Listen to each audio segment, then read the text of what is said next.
You know, I am so glad, and I just want to just thank this guy in advance for his comment. And one of the things that I'm actually pretty good at is answering comments. And when people say stuff that comes out from the backwoods, I'm not just going to insult you because that's nobody's going to learn from that. So know that the purpose of this is to really just tell the truth and to clear up murky water because there's a lot of murky water in this process. So it's not meant to hurt this guy's feelings or anybody else. And um, one of the things I believe in Scripture is that a wise man will take a rebuke or will take correction and he'll fix it. But a scoffer, that one just makes a whole lot of racket. So let's read this little comment here. It says you clearly have a lot more studying to do before you can justify selling classes to anyone. Well, I've been doing it for 11 years, so to meet your standard is not really on the agenda, but okay. Um, but he says he's going to help me out a little. Not only are we U.S. citizens, oh, and he just says a bunch of other nonsense that's going with it. I'll blow this thing up so you guys can see more of it. Hopefully, you guys can see it. To finish out here, yeah, no, I can't adjust it, but anyway, let me just give you a response to this. So, you know, I want to slow this down just a little bit because the confidence without facts is how people embarrass themselves publicly. Really, dude.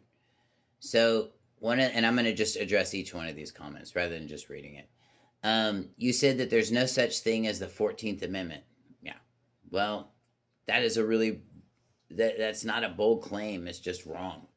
The 14th Amendment was ratified on July the 9th, 1868. It's an official record. You can argue it all you want to, but it is what it is. And here's another thing too.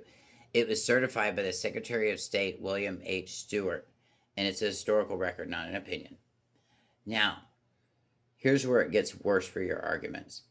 The Supreme Court of the United States, and this is really easy to look this stuff up, especially nowadays. The Supreme Court of the United States has enforced that the amendment for over 150 years, man. So you can look up Brown versus Board of Education, 1954, United States versus Wong Kim Ark, 1898, and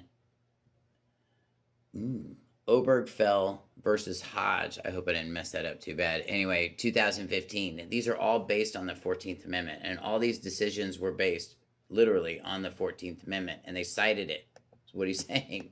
So look up the cases, okay? And so if it doesn't exist, and this is what he claims this stuff doesn't exist. So if it doesn't exist, explain how these rulings exist.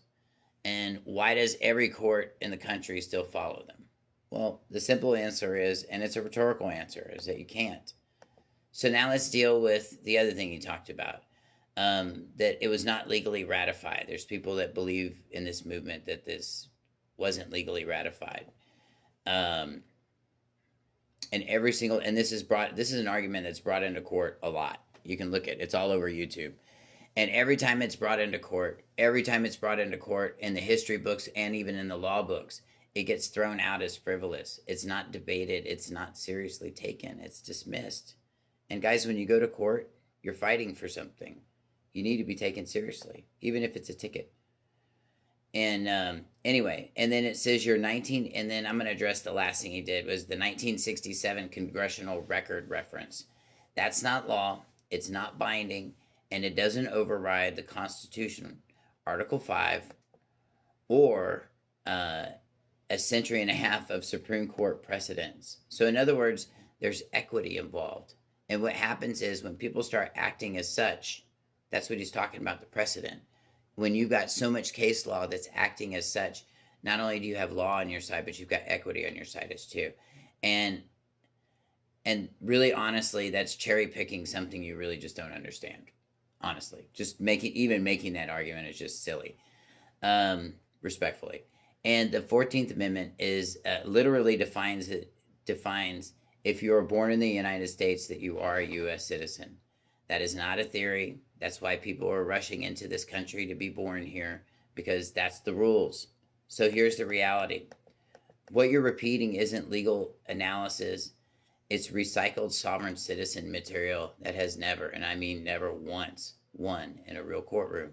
And until it does, until you have equity on your side, that's a losing argument no matter where you take it.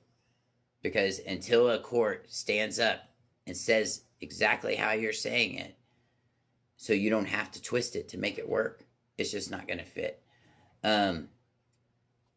So now I'll make this really simple. Name the court, name one case, name one judge that agrees with you. Just one. And all of us will be right here on TikTok waiting for you. Have a beautiful day and be well.